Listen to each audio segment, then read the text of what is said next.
नमस्ते दोस्तों, मेरा नाम श्रुति है और आप लोग का हमारे इस चैनल में बहुत बहुत स्वागत है। दोस्तों, आज हम नए विषय की चर्चा लेकर के आए हैं कि आखिर ये जिस ब्रह्मांड में हम लोग रह रहे हैं, आखिर ये ब्रह्मांड की उत्पत्ति कैसे हुई। आप लोगों ने बिग बैंग का नाम भी सुना होगा, और ये बिग बैंग होता क्या है, आखिर इसकी उत्पत्ति कैसे हुई। तीसरा है, हिंदू धर्म के अनुसार से आज हम युगों की भी चर्चा करने वाले हैं। और चौथे में देखा जाए तो अंतिम युग में भगवान विष्णु किस रूप में प्रकट होने वाले हैं। तो ये चार चीज़ों की चर्चा लेकर के हम आए हैं। दोस्तों, यदि आप लोग को मेरा ये चैनल पसंद आता है तो हमारे इस चैनल को आप लोग सब्सक्राइब करें, लाइक करें, शेयर करें और कमेंट्स जरूर करें, क्योंकि आज नए विषय की चर्चा लेकर के आए हैं। तो आप लोग कृपया ध्यान से सुने। इस ब्रह्मांड का जन्म एक महाविस्फोट से परिणाम स्वरूप उत्पत्ति हुई है, और इसी महाविस्फोट सिद्धांत को ही बिग बैंग के नाम से हम लोग जानते हैं। ये व्याख्या हमारे महान साइंटिस्ट मिस्टर आइंस्टाइन के सिद्धांतों के अनुसार और ब्रह्मांड की अंतरिक्ष और समय की बुनियादी रूप से एक दूसरे से जुड़े रहने की अवधारणा भी बताई गई है। और इसी बिग बैंग से हमारा समय यानी टाइम का जन्म हुआ है।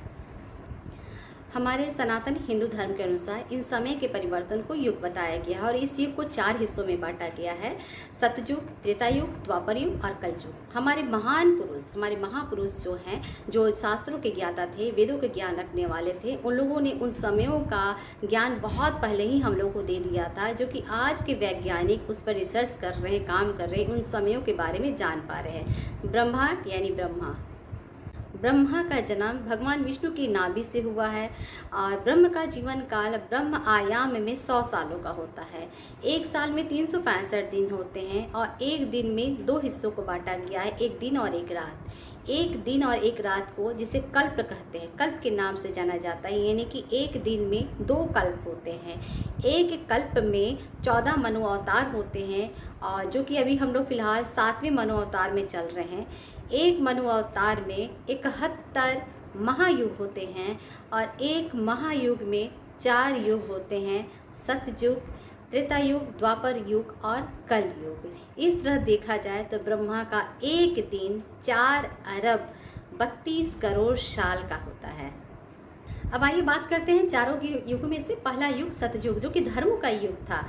इस युग में धर्म के 4 स्तंभ हुआ करते थे, और इस युग में हर एक व्यक्ति का शारीरिक और मानसिक स्तर इतना अधिक श्रेष्ठ हुआ करता था कि लोगों को बीमारियां छू नहीं पाती थी। उन लोग बहुत अच्छे धर्मों के ज्ञाता थे, यानी कि वेदों के ज्ञाते थे, काफ़ी धार्मिक हुआ करते थे, आध्यात्मिक हुआ करते थे।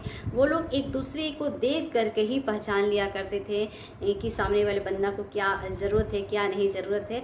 मतलब झूठ का कोई निशान नहीं था, कोई लालच नहीं था, किसी प्रकार का कोई प्रपंच नहीं हुआ करता था। उन लोग भगवान की आसक्ति के लिए, यानी कि भगवान विष्णु की प्राप्ति के लिए भगवान विष्णु का ध्यान किया करते थे। और उस समय विष्णु के 6 अवतारों ने जन्म लिया था, जैसे कि मत्स्य हुए, अवाराह, नरसिंह, कश्यप, मोहिनी, वाहन। ये सब विष्णु के 6 अवतारों ने जन्म लिया था। और सतयुग की अवधि लगभग 17,28,000 साल तक की थी, और उस सतयुग में हर एक मनुष्य की उम्र जो हुआ करती थी 1 लाख साल की हुआ करती थी। तो ये थे सतयुग, जो कि जहाँ के लोग हर लोग आध्यात्मिक रूप से जुड़े हुए थे और प्रेम से रहा करते थे। अब आइए बात करते हैं त्रेता युग, जो कि दूसरा युग है। इस त्रेता युग में धर्म के 3 स्तंभ शेष रह गए थे, और एक स्तंभ अधर्म के रूप में परिवर्तन हो चुका था। यानी कि इस युग में जन्मे जो लोग हुआ करते थे, अब अपने मानसिक स्तर के बारे में तो सोचते ही थे, लेकिन अब लोग अपने शारीरिक गठन के बारे में भी विचार करना शुरू कर दिया था, यानी शारीरिक स्तर पर भी ध्यान देने लगे थे। इस युग में जन्मे लोग अपने शक्तियों के बल पे राज्यों का निर्माण किया करते थे, यानी कि अब झूठ और लालच ने जन्म ले लिया था इस युग में। और कुछ महान पुरुष जो थे हमारे, उन्होंने 4 वेदों का निर्माण किया था, जैसे कि ऋग्वेद, यजुर्वेद, सामवेद और अथर्ववेद। इन युगों में जन्मे व्यक्ति जो हुआ करते थे, इन्हीं 4 वेदों को पढ़ करके ज्ञान प्राप्त किया करते थे। इस युग में विष्णु के 2 अवतार ने जन्म लिया था, जैसे कि परशुराम ने जन्म लिया था और श्री राम ने जन्म लिया था। इस त्रेता युग की अवधि 12,96,000 की थी और हर एक मनुष्य की जो उम्र हुआ करती थी वो 10,000 साल की हुआ करती थी। इस युग में जन्मे लोग भगवान की प्राप्ति करने के लिए, भगवान का ध्यान करने के लिए यज्ञ का निर्माण किया करते थे। तो ये थी त्रेता युग, जिसमें अधर्म ने अब जन्म ले लिया था। तीसरा युग द्वापर युग, यानी कि इस द्वापर युग में धर्म के 4 स्तंभ में से 2 स्तंभ धर्म के बचे और 2 स्तंभ जो थे अधर्म के रूप में परिवर्तन हो चुके थे। इस द्वापर युग में जन्मे लोगों का मानसिक स्तर के साथ साथ शारीरिक स्तर बहुत मजबूत हो चुका था। यानी इस युग में जन्मे लोग अपने शारीरिक गठन को इतना अधिक मजबूत कर लिए थे कि उन लोगों पर झूठ, लालच, प्रपंच ये सब हावी हो चुका था। उन लोग एक दूसरे का अधिकार छीनने के लिए मारकाट किया करते थे, मतलब पाप बहुत ज़्यादा बढ़ चुका था। इस युग में कुछ शास्त्रों और वेदों के ज्ञान रखने वाले जो महापुरुष थे, उन लोग धर्म के मार्ग पर चलते हुए धर्म को बचाने की पूरी कोशिश की है। इस द्वापर युग में विष्णु भगवान के 9वें अवतार श्री कृष्ण ने जन्म लिया, जिन्होंने गीता का पाठ पढ़ाया। उन्होंने ये भी सिखलाया कि धर्म का जवाब धर्म से और अधर्म का जवाब अधर्म से देना चाहिए। इस द्वापर युग की अवधि लगभग 8,64,000 साल की थी और हर एक व्यक्ति की उम्र लगभग 1000 साल हुआ करती थी। तो ये थी द्वापर युग, जिसमें श्री कृष्ण ने जन्म लिया था। और आप लोग सभी द्वापर युग के बारे में जानते हैं, यानी अयोध्या वगैरह बहुत सारी चीज़ें, स्टोरी आपने सुनी है। महाभारत की स्टोरी इस द्वापर युग में हुई थी। चौथा युग कलयुग। इस कलयुग का आरंभ भगवान श्री कृष्ण के शरीर छोड़ने के बाद ही आरंभ हुआ है। इस कलयुग में धर्म के 4 स्तंभ में से अब सिर्फ एक धर्म के रूप में शेष रह गए हैं, बाकी 3 स्तंभ जो बचे अधर्म के रूप में परिवर्तन हो चुके हैं। यानी इस कलयुग में जन्मे लोगों का मानसिक स्तर काफ़ी कम हो चुका है। अब लोग शारीरिक स्तर पर ज़्यादा ध्यान देने लगे हैं, यानी कि लोग अब स्वार्थी हो गए हैं।